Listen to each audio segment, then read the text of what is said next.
آگے سنتے ہیں کیا کہتے ہیں۔ تم یہ لوگوں کو کیا بیوقوف بنانے کی کوشش کر رہے ہو؟ دراصل بات یہ ہے کہ تم حضرت مرزا غلام محمد قادیانی جو ہیں ان کی دشمنی میں عیسائیوں کے تھلے لگے ہوئے ہو۔ اب یہاں پر جو دل کی ان کی بات اندر سے کھٹکا ان کو لگا ہوا ہے وہ ظاہر ہوا ہے کہ مرزا غلام قادیانی کی دشمنی میں۔ اچھا، اب مسئلہ یہ ہے کہ یہ لفظ کیوں انہوں نے استعمال کیا ہے؟ کیونکہ مرزا غلام قادیانی کے جو ان کے بانی ہیں ان کے دعویٰ جات جھوٹے ثابت ہو رہے ہیں، کیونکہ بنی اصفر کے ساتھ لڑائی جنگ کے بعد جو ہے دجال کا خروج ہونا ہے، اور مرزا غلام قادیانی جو ان کے بانی ہیں وہ تو 120 سال پہلے اعلان کر چکے کہ دجال کا خروج بھی ہو گیا، لیکن وہ لڑائی نہیں ہوئی کہ جس کے میدان کے اوپر سے پرندہ گزر نہیں سکتا۔ 99% جو ہے ڈیتھ ریٹ ہوگا، وہ جو سابقہ گفتگو ہوئی ہے اس میں آپ سن لیں تمام دلائل۔ اچھا، تو اب جان کیسی چھڑائی جائے؟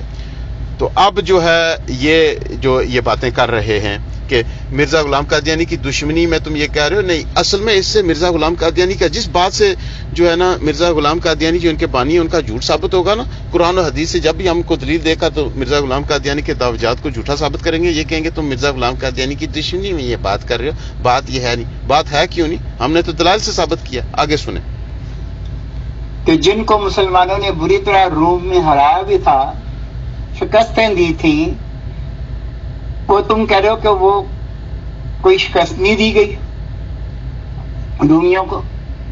اب یہاں پر یہ جھوٹ بول رہے ہیں کہ یرموک کا تو میں نے نام ہی نہیں لیا نا، تو یہ کہتے ہیں کہ تم کہہ رہے ہو کہ یرموک میں مسلمانوں نے جو ہے وہ روم کو شکست نہیں دی۔ اچھا، یہ بائزنٹینین ایمپائر کی بات کر رہے ہیں جب یروشلم فتح ہوا، تو یہ کہہ رہے ہیں کہ اس وقت شکست نہیں دی گئی، اور تم یہ کہہ رہے ہو، حالانکہ یہ جھوٹ بول رہے ہیں، اس پر تو بات ہی نہیں ہوئی۔ اچھا، یہ تو میں روایت میں پیش کروں گا، جو روایت میں پیش کروں گا اس میں اس جنگ کا بھی ذکر ہے، اور آخر الزمان قرب قیامت میں جو ہوگی اس کا بھی ذکر ہے، تو وہ تو میں بیان کروں گا نا روایت میں۔ وہ غزوہ تبوک کے موقع پر سرکار دو عالم صلی اللہ علیہ وآلہ وسلم نے فرما دیا، میرے آقا سرکار دو عالم صلی اللہ علیہ وآلہ وسلم کو اس امت کے خلاف اٹھنے والے تمام فتنوں کی آگاہی اللہ وحدہ لا شریک نے عطا فرما دی تھی، وہ علم عطا فرما دیا تھا۔ سرکار دو عالم صلی اللہ علیہ وسلم نے غزوہ تبوک کے موقع پر یہ وضاحت فرما دی، اور وہ میں انشاءاللہ روایت پیش کروں گا۔ آگے سنتے ہیں کیا کہتے ہیں۔ میں تمہیں کیا کہوں اس بات کے بارے میں تم سے اس سلسلے میں بات کروں گا۔ پہلے تم یہ بتاؤ کہ آج کل کے دور میں گھوڑے کیسے، گھوڑ سوار کیسے حصہ لے سکتے ہیں جنگ میں؟ پاگل تو نہیں ہے تم؟ دوسروں کو بھی بیوقوف بنا رہے ہو۔ صرف حضرت مرزا غلام قادیانی کی دشمنی میں تم لوگ یہ کر رہے ہو، اور عیسائیوں کے تھلے لگے ہو کہ عیسائیوں کو تو ابھی تک رومیوں کو تو ابھی تک مطلب شکست ہی نہیں دی گئی، وہ تو ابھی دینی ہے یا فلانا۔ پاگل آدمی۔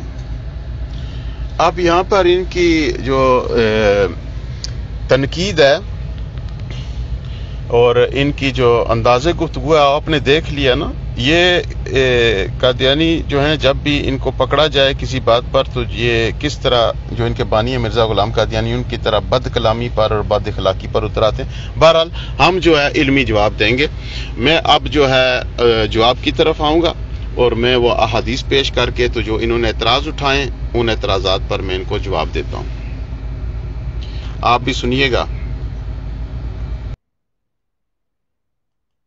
گروپ کے ممبران یہ سن لیں کہ شاہد قادیانی صاحب نے جو ہے ہمارے دلائل پر یہ بات کی کہ شاہد قادیانی صاحب نے کہا کہ جس جنگ کا ہم نے ذکر کیا وہ 4 حدیثیں جو ہم نے پیش کی جو آخر الزمان قرب قیامت میں روم کے ساتھ ہونی ہے، شاہد قادیانی صاحب کہتے ہیں اس سے مراد جنگ یرموک ہے، اور اس سے مراد یروشلم کی فتح ہے کہ جو حضرت عمر فاروق رضی اللہ تعالیٰ عنہ کے دور میں ہوئی۔ اب یہ ان کا یہاں سے ہی پتہ چل جاتا ہے کہ ان کا اسلام کے متعلق نالج کتنا ہے۔ یہ مجھ پر کہہ رہے تھے کہ مجھے ہسٹری کا علم نہیں ہے، اصل میں یہ ان کا تکبر ہوتا ہے اور ان کی غرور ہوتا ہے جس انداز میں یہ گفتگو کرتے ہیں، کیونکہ جہاں کفر ہوگا وہاں غرور ہوگا، تو یہ ان میں پائی جاتی ہے، تو یہ اس طرح کی آپ ان سے باتیں سنیں گے۔ ان کو سرے سے علم ہی کوئی نہیں ہے کہ یہ کیا کہہ رہے ہیں۔ اب جس جنگ کا روم کے ساتھ جنگ کا ذکر حدیث میں آیا جس کا کہ ہم نے بیان کیا ہے ان 4 حدیثوں میں، اس سے مراد جو ہے وہ یرموک ہے ہی نہیں، میں ابھی ثابت کرتا ہوں. تو حدیث میں نے یہ لگا دیا، آپ اس کو پڑھ لیں. اس حدیث کو میں پڑھ کر سنا دیتا ہوں.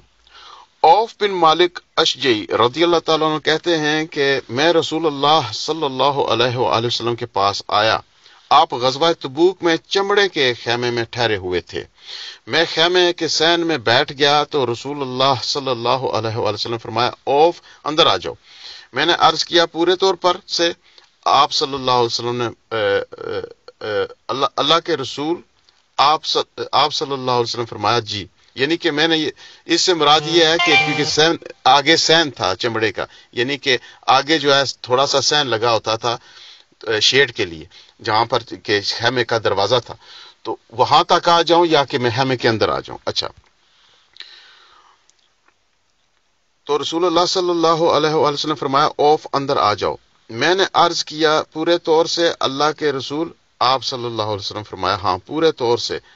پھر آپ نے فرمایا اوف قیامت سے پہلے 6 نشانیاں ہوں گی، انہیں یاد رکھنا، ان میں سے ایک میری موت ہے. میں یہ سن کر بہت رنجیدہ ہوا. پھر آپ صلی اللہ علیہ وآلہ وسلم نے فرمایا کہو ایک. دوسری بیت المقدس کی فتح ہے. یہ یرموک کی جنگ اور بیت المقدس کی فتح، یہ جو فاروق اعظم رضی اللہ تعالیٰ کے دور میں ہوئی، یہ اس کا سرکار فرما رہے ہیں آپ صلی اللہ علیہ وسلم. یہ سن لیں. تیسری ایک بیماری ہے جو تم میں ظاہر ہوگی، اس کے ذریعے اللہ تمہیں اور تمہاری اولاد کو شہید کر دے گا اور اس کے ذریعے تمہارے اعمال کو پاک کر دے گا. یہ بھی ظاہر ہوئی فاروق اعظم رضی اللہ تعالیٰ کے دور میں کہ وہ جو ہے وہ بیماری ظاہر ہوئی. اچھا آگے سنیں. چوتھی، اور یہ بھی شام میں ہی ظاہر ہوئی تھی. چوتھی، تم میں مال کی کثرت ہوگی جتنا کہ آدمی کو 100 دینار ملیں گے تو وہ اس سے بھی راضی نہ ہوگا. یہ چوتھی ہوگی. پانچویں، تمہارے درمیان ایک فتنہ برپا ہوگا جس سے کوئی گھر باقی نہ رہے گا جس میں وہ نہ پہنچا ہو. چھٹی، تمہارے اور اہل روم کے درمیان ایک صلح ہوگی لیکن پھر وہ لوگ تم سے دغا کریں گے اور تمہارے مقابلے کے لیے 80 جھنڈوں کے ساتھ فوج لے کر آئیں گے. ہر جھنڈے کے نیچے 12,000 فوج ہوگی. یہ چھٹی نشانی ہے. اس سے مراد وہ نشانی نہیں ہے جو رسول اللہ صلی اللہ علیہ وسلم بیان فرمائی اسی حدیث کی دوسری نشانی. میں پھر پڑھ دیتا ہوں.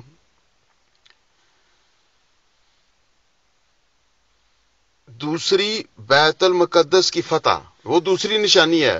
وہ جو حضرت خالد بن ولید رضی اللہ تعالیٰ لشکر لے کر گئے اور جو یروشلم سرنڈر ہوا وہ دوسری نشانی ہے. شام سرنڈر ہوا وہ دوسری نشانی ہے، چھٹی نہیں ہے. چھٹی میں سرکار دو عالم صلی اللہ علیہ وآلہ وسلم فرمایا چھٹی، تمہارے اور اہل روم کے درمیان ایک صلح ہوگی لیکن پھر وہ لوگ تم سے دغا کریں گے اور تمہارے مقابلے کے لیے 80 جھنڈوں کے ساتھ فوج لے کر آئیں گے. ہر جھنڈے کے نیچے 12,000 فوج ہوگی. یہ چھٹی نشانی ہے. یہ قرب قیامت میں پوری ہونی ہے. یہ جس کا ان حدیث میں ذکر ہے جو ہم نے بیان کی ہیں. اور یہاں پر قادیانی جو ہیں وہ کہیں سے تنکا اور کہیں کا روڑا لگانے کی کوشش کر رہے ہیں اور کہہ رہے ہیں کہ اس سے مراد جو ہے یرموک ہے. اس سے مراد یرموک ہے ہی نہیں. وہ جو 4 روایتیں ہم نے پیش کی اس سے مراد یرموک نہیں ہے. اس سے مراد آخر الزمان قرب قیامت میں روم کے ساتھ جنگ ہے جس میں 9,60,000 فوجی آئیں گے ان کی طرف سے. 80 جھنڈوں تلے 12,000 فوجی جھنڈے کی ہوگی. لڑائی اتنی شدید ہوگی کہ پرندہ میدان کے اوپر سے گزرے تو وہ مر کر گر جائے گا اور 99% جو ہے وہ ڈیتھ ریٹ ہوگا اس لڑائی کا. اس سے مراد وہ لڑائی ہے. اور اس کے بعد کیا ہوگا؟ روم کے ساتھ لڑائی کے جو ہوگی اور قسطنطنیہ پر جو ہے فتح ہوگی اور پھر جو ہے خروج دجال ہوگا. اس کے بعد خروج دجال ہوگا. اس لڑائی کے بعد خروج دجال ہوگا.